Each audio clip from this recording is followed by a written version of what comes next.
अब बात कर लेते हैं एबटाबाद के कागान कॉलोनी में अब पेश आए अफसोसनाक वाक़े की। बाप ने मुबैना तौर पर जहर देकर 3 मासूम बच्चों की जान ले ली।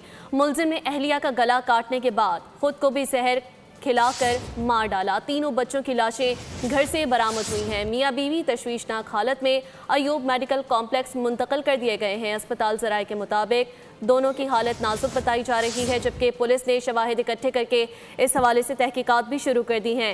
एबटाबाद की बात हो रही है। कागान कॉलोनी में अफसोसनाक वाक़या पेश आया।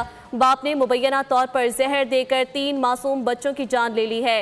मुलजिम ने अहलिया का गला काटने के बाद खुद भी जहर खा लिया। तीनों बच्चों की लाशें घर से बरामद हुई हैं। मियाँ बीवी तशवीशनाक हालत में अयूब मेडिकल कॉम्प्लेक्स मुंतकिल कर दिए गए।